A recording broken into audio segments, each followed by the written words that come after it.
Olá, tudo bem? O Vale Conexão está de volta aqui pelo Conexão Uni Jaguaribe. Você e eu e você, para curtir aquele bate-papo maneiro. Convido os amigos, a família, a vizinha e vem curtir aqui e não esquece de dar um like pra gente. Aquele joinha seu garante muita coisa pra gente aqui no nosso canal. No programa de hoje você vai acompanhar a abertura da exposição Mosaicos de Papel, que ocorreu no dia 27 de setembro na Biblioteca Salomão Mussolini da Uni Jaguaribe.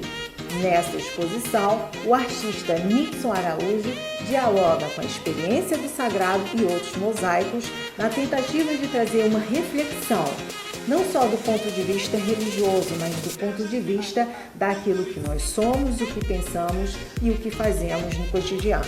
Dá um confere!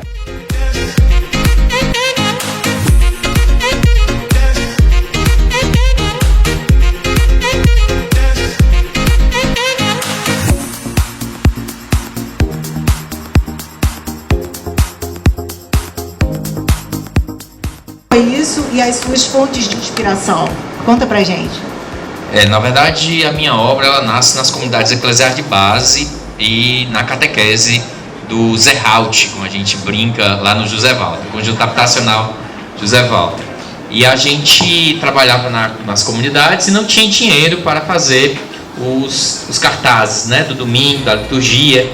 Todo domingo a gente tem um evangelho diferente. Então, da vivência das comunidades, da partilha da comunidade e da falta de grana mesmo, né, que a gente não tinha dinheiro para fazer os cartazes, a gente começa a fazer as letras, né, gabarito de letras, que a gente faz cartazes de todos os tamanhos. E aí depois, quando a gente fazia as letras, sobravam pequenos rebarbinhas, pequenos mosaicos de papel. E daí foi começando a pintar com esses papéis. E como a questão da religiosidade está muito presente na minha vida, eu sou ex-seminarista também, então essa questão da espiritualidade, da religiosidade, né, veio também a inspiração para as obras.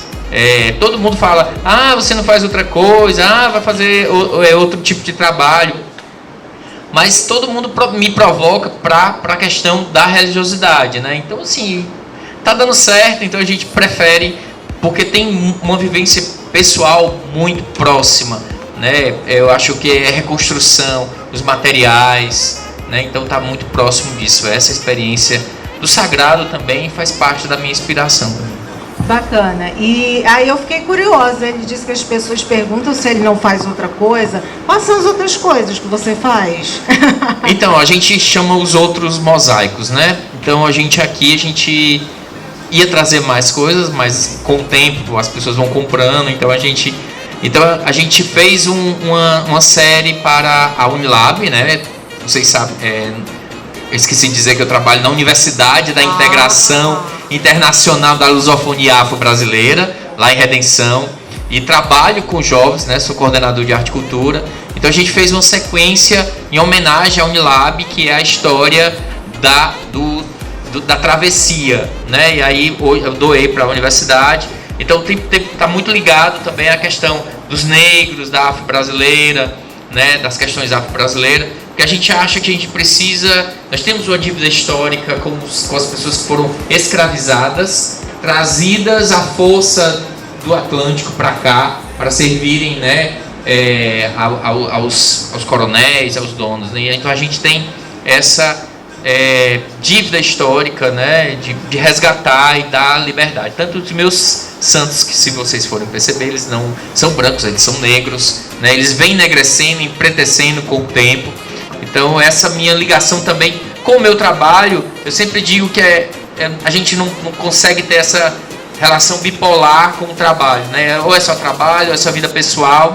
Então a Unilab está muito presente.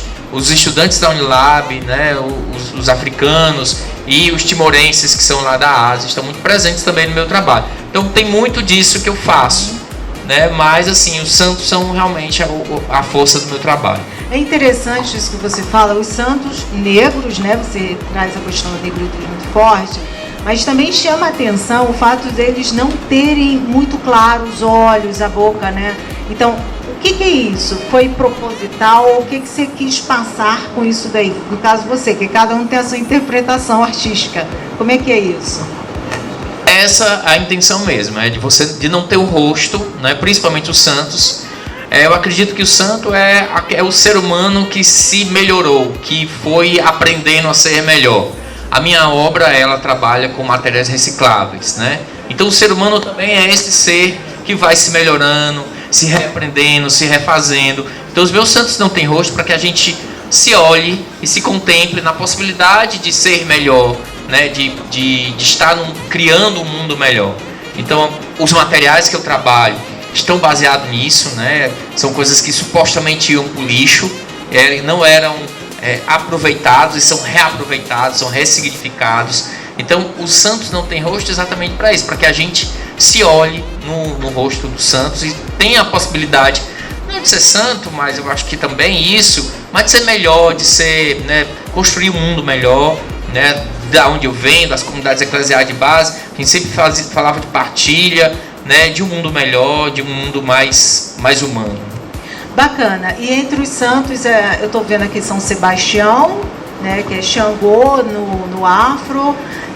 Quais são os outros santos aqui? Que eu sei que tem santos que não são da cosmologia e cosmogonia brasileira. Você podia citar quais são os que não pertencem à nossa cosmogonia?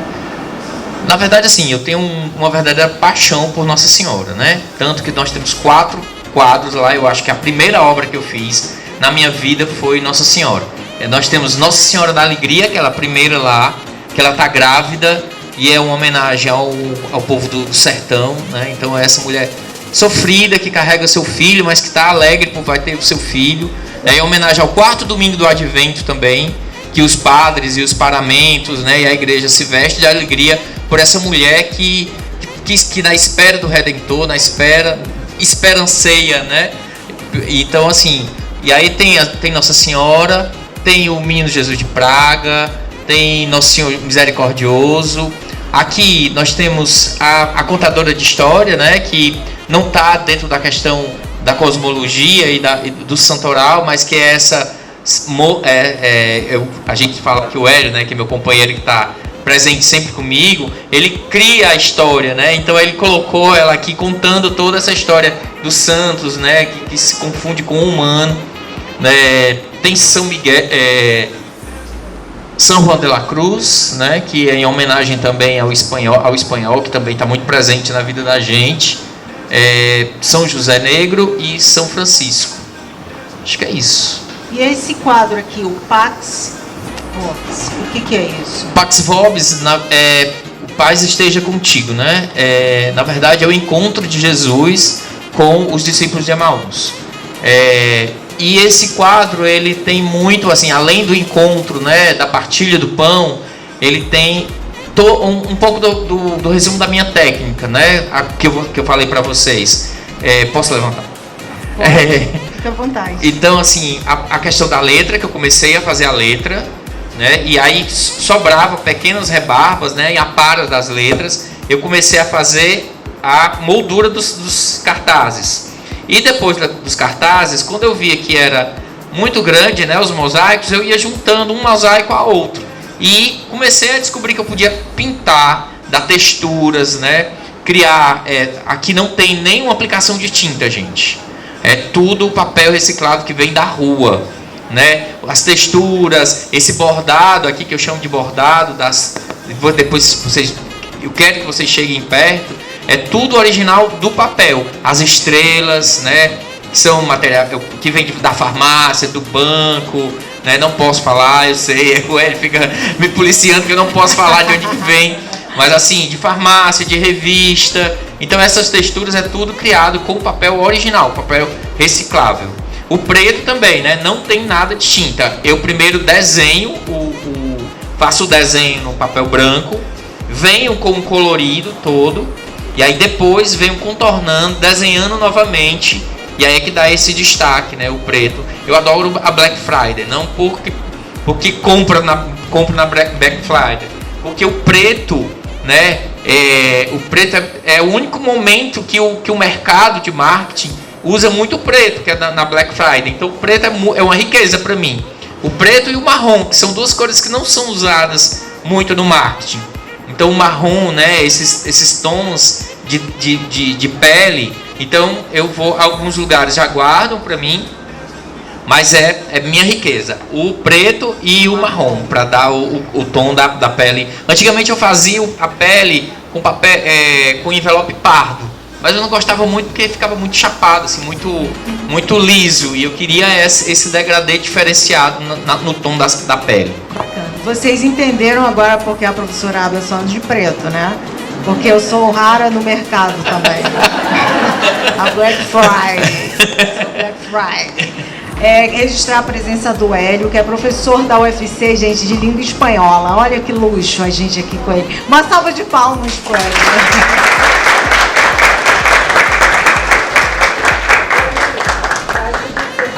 Na sociologia, mas a vida pessoal, a arte salva, a arte salvou a minha vida também, porque eu estava falando para a menina que estava me entrevistando.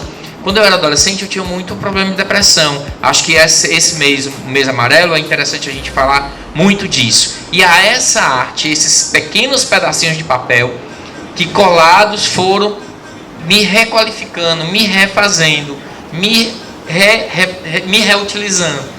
Entendeu? Então, assim, é esse momento da arte também, e que a gente tem uma agenda muito lotada, muito cheia, e que ela vai salvando a vida da gente. Salva a pessoa, salva a educação, salva a vida, né? E o lugar da arte é dentro da educação e dentro das políticas públicas, né? De governo, e que governo que não tem uma política pública de cultura, de educação e de arte é um governo que está querendo esvaziar o ser humano. Então, sem essas bases, a gente não tem um governo que traga a felicidade para o ser humano também, porque também é felicidade, a arte é felicidade. Queria muito agradecer ao Jaguaribe, assim, realmente eu estou muito lisonjeado, honrado, a essa questão de ser artista. Todos nós podemos ser artistas, nós somos artistas. Vim me descobrir mais artista ainda na pandemia, quando a gente veio a pandemia, que a gente estava dentro de casa, né? Tinha obra minha que às vezes passava um tempo parada, e foi com a pandemia que eu fui me profissionalizando, me disciplinando, né? Como tudo na vida precisa disso, precisa de muita disciplina. Agradecer ao Jaguaribe, na pessoa do magnífico reitor, ao Garcia, a Abda, que me acolheu aqui muito bem, se falava tudo. Quero agradecer ao Hélio, que está sempre junto comigo, né? É o curador, porque tem ciúme dessas obras todas. Se dependesse, não saía lá das paredes lá de casa. Então, assim, tem um São Francisco aqui que ele morre de ciúme, que é dele. Não dá, não doa, não troca, não vende. Então, assim, agradecer. Falar para vocês, assim, que a arte salva. A arte ocupa e é a ocupação do mundo e da vida, né? É isso.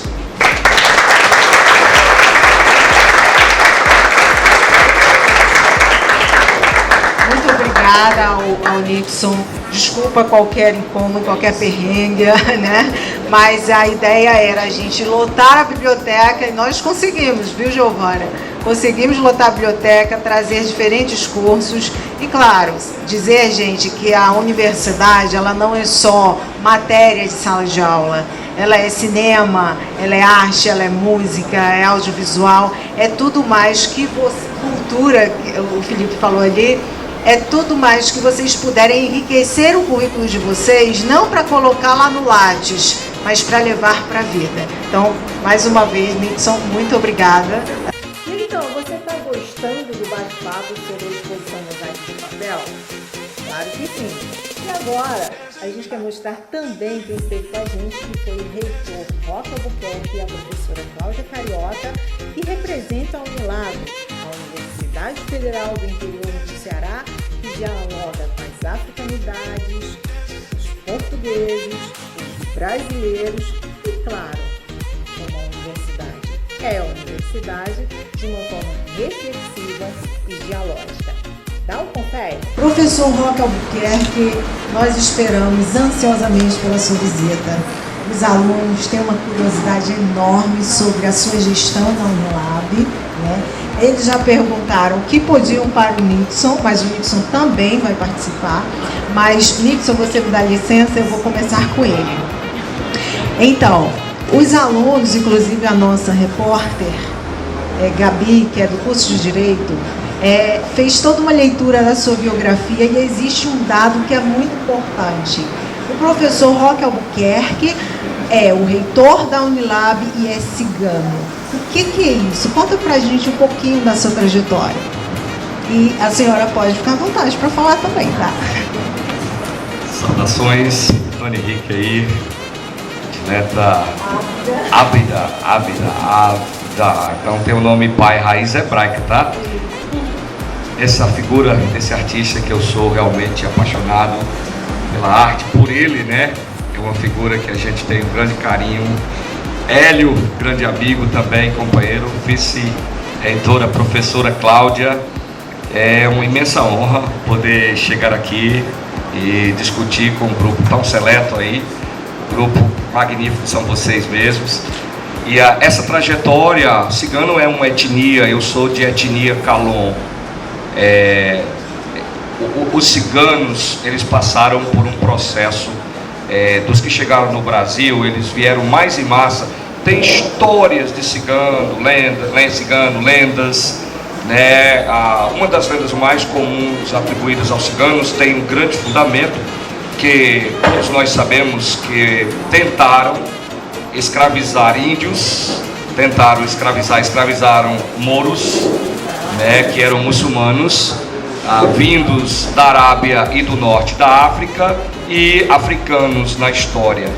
Tentaram fazer isso com o cigano. Eu não quero assustá-los com isso, mas no primeiro grupo de ciganos que a gente tem registro, que chegou em 1746, veio um grupo, mas era um grupo de pessoas que foram banidas da Europa. Lembre-se que por muitos séculos os ciganos, eles foram proibidos de se fixar em uma residência. Eles eram comerciantes, muitos trabalhavam com mouro, tudo era negociado. Mas eles não viraram nômades porque eles queriam permanecer no lugar. Mas a Europa, já desde o século XVIII, ela fazia suas leis que não aceitava os ciganos. O cigano tinha que chegar e eles tinham a seguinte condição: ou se entregavam para ser escravos e aí virar mão de obra escrava, ou eles tinham que se retirar do país.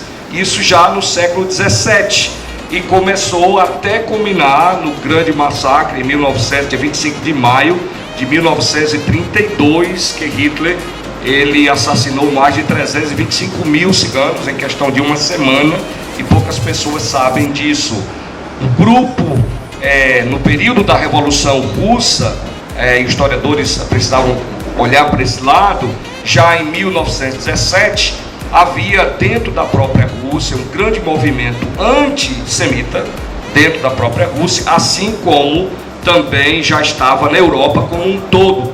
Na Rússia, eles saíram de lá, pressentiram, juntamente com vários judeus, se mudaram para o Reino Unido. Ali no Reino Unido tem um probleminha que acontece, vocês sabem, que era a sobrevivência, o uísque, o tráfico, né? E ali tinha muita coisa. Os judeus e os ciganos, eles se misturaram por questão de aliança, porque os irlandeses, os ingleses e outros estavam juntos formando suas facções, e o judeu e o cigano, eles se misturaram por questão de situação, por casamento, que era a maneira de garantir que ninguém haveria de trair ninguém, né? E lá em 1917 eles começam, e alguns desses viram que o clima não estava bem, estava complexo. Alguns caíram na bobagem de residirem, saírem, se deslocar da Península Ibérica para a Alemanha. Desses aí eram todos comerciantes. 325 mil não aceitou, eles não aceitaram o que estava sendo imposto, e criou ódio e foram assassinados. É um massacre, é um genocídio. Os que vieram para a Península Ibérica sentiram a complicação da Inglaterra para a Península Ibérica, daí começaram várias migrações para cá. O que a gente tem aqui é mais documentos, isso a gente tem mais relato, mas a tentativa de escravizar no século XVIII o cigano não terminou bem. Eles escravizaram em torno de 46, e um desses se fingiu de bonzinho. Ele deu uma de escravo exemplar, e ele aceitou, ganhou, conquistou o respaldo de entrar e sair da casa a qualquer hora, até que ele terminou assassinando 5 crianças, a esposa e o dono, e dali para frente ninguém nunca mais quis escravizar cigano, porque criou o mito da violência e outros mitos, e tinham todos medo de cigano. Ou ele é ladrão, ou ele sequestra criança, ou ele é violento. Mas eu cresci nesse ambiente na Bahia. A minha família, minha mãe, ela tem uma história interessante, só para vocês verem um pouquinho da curiosidade. O meu avô morre em 1932, quando ele foi só lá, na esperança de vender uma herança de família para retornar, e ele vai passar pela casa do irmão dele na Polônia. E naquele ano, 1932, antes do massacre, acho que era início do ano, o meu avô inventa de fazer parte de um conglomerado de exército a cavalo, montado em pedaço de pau, para enfrentar o exército alemão. O que é que vai acontecer? Todos foram mortos e nós não tivemos mais notícia, e achamos que o meu avô era um desses. Tem um livro publicado sobre essa história. A minha avó, ela aqui no Brasil, ela é brasileira, ela teve que entrar nos acampamentos, porque ela tinha 6 crianças, e ela então entra nos acampamentos para viver de nômade na Bahia. E ali começa a história da família, porque você chegava numa cidade, por exemplo em Ilhéus, assim que os ciganos chegavam, os policiais, a gente chama de ordinário, que é como a gente chama o policial, todos os ordinários, eles iam lá na entrada, os habitantes de lá davam comidas, mas imagina uma caravana de 200 pessoas, eles davam comida que daria para 2 dias no máximo, e obrigavam-os a passar para o outro lado da cidade. O cigano, ele sempre tentou emprego, ele é muito disposto, muito criativo, muito trabalhador, mas aquela fama de todo cigano é ladrão, ele também sequestra criança, era uma maneira de tocar o terror. Mas os ciganos, na verdade, assim que eles passavam, tentavam emprego, tentavam negociar. E aí, minha amiga, se você não tem emprego, você não deixa você negociar, você sabe que a comida vai dar para 2 dias, logo ali no 3º dia, até você chegar na próxima cidade. Então, o que tivesse na frente, a gente já sabia. Se você não cuida do seu porco, é barichon, o nome porco em Chipre, a gente cuida do seu barichon, e a gente pega e leva, e fazia realmente a comida. Então, minha avó, ela participou dessas migrações constantes. E um tio meu, o nome dele é Jockey, meu tio Jockey, ele viu o sofrimento, e logo muito cedo ele resolveu tentar um concurso na Petrobras, que estava iniciando naquele ano, e ele passou naquele concurso. E dali a história da família muda, porque a primeira coisa que ele fez é olhar as 2 irmãs mais novas dele, olha o nome dela, Rosa e Flor, eram as 2 irmãs, belas, bonitas, e ele disse: eu tenho que casar essas 2, elas eram novinhas, 14, 15 anos, mas já estavam entrando para o Caritó, e eles estavam muito preocupados, que estavam envelhecendo, e elas podiam, daqui a pouco elas fazem 16, e ninguém quer, porque já estão velhas. Geralmente, na tradição, o cigano casa com 12 anos, as meninas que passar disso já estão no Caritó, então vocês tomem cuidado, né? Passou de 12, 16... Muita gente então já passou do Caritó, né? Exato. E na tradição cigana, né? Só para resumir, o meu pai foi convidado, porque meu pai também era funcionário da Petrobras, e aí ele viu meu pai, e ele, então, né, assim, eu vou ajeitar esse partidão aqui, eu vou convidar para ir lá em casa. E levou, e já chegou logo, pegou na mão da minha mãe, né, a irmã, e levou para perto do meu pai, tentando ajeitar, e nessa coisa realmente ele conseguiu transformar a realidade da sua família.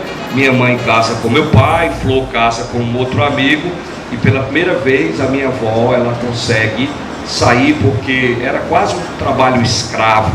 Ela chegava com as suas filhas, eram 4 moças, e ela chegava numa roça, ela capinava, ela limpava, somente pela comida. O problema que ela sempre se queixava é que quando descobria que ela era cigana, eles botavam para fora. E aí a situação era de extrema pobreza, de fome, de miséria. Muitas vezes eles se acampavam na beira do rio, o Rio de Contas, ali em Jequié, para tentar pescar ou ajudar os pescadores, somente para tentar a comida.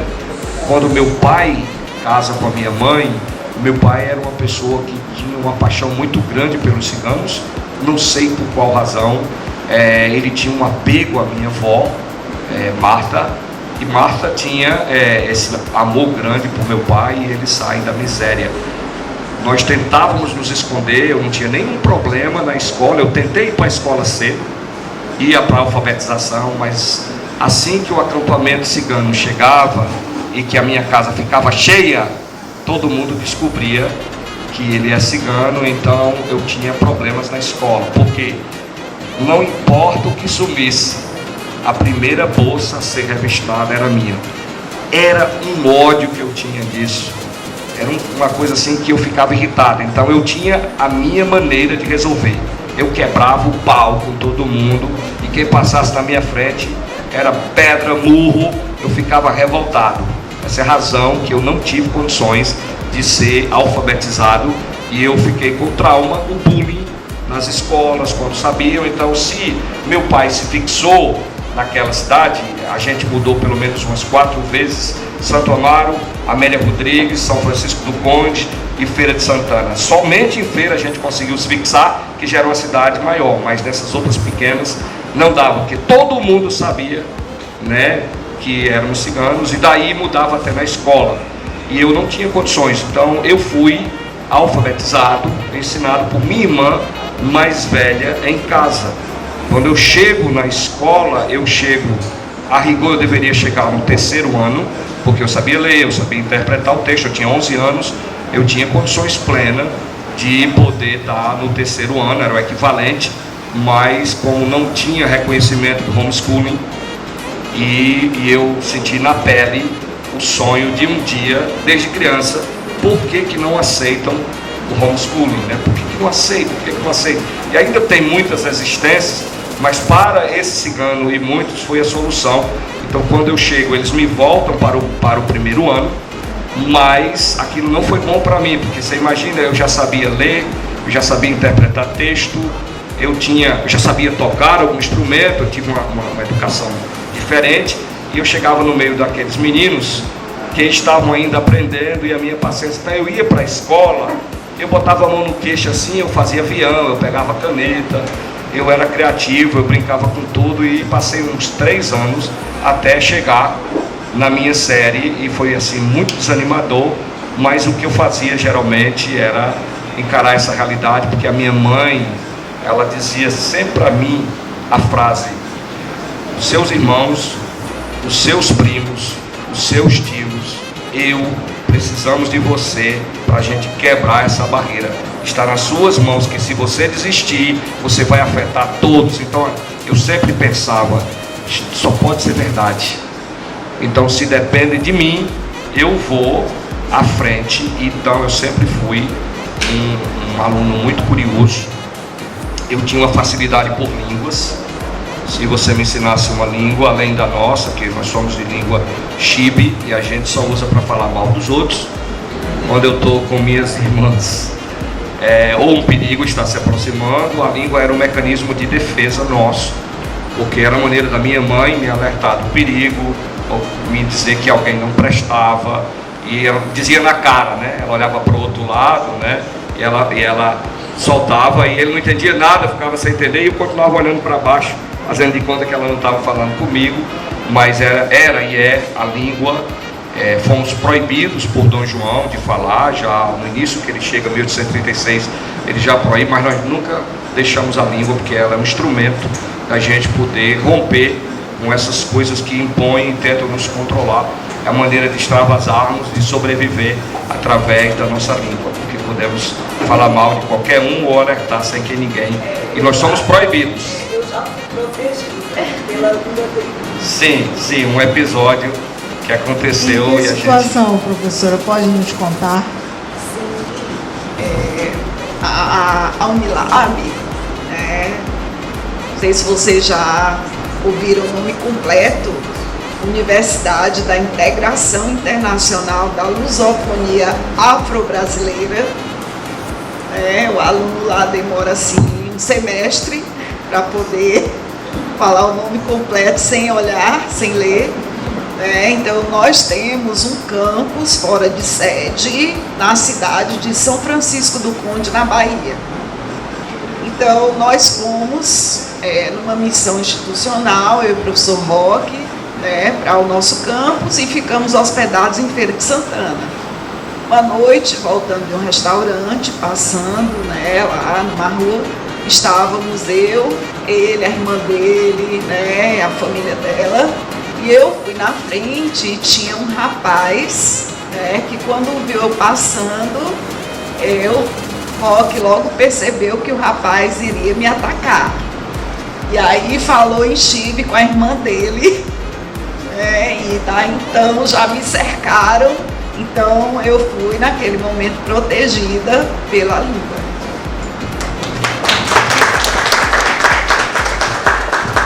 Interessante, né? Eu não vou pedir para falar aqui, porque vai que de repente, não seja uma expressão educada adequada para o momento, já que é para poder xingar o outro ou para proteger. Mas existia, professor, se alguma expressão que a gente pudesse aprender aqui para a gente se proteger?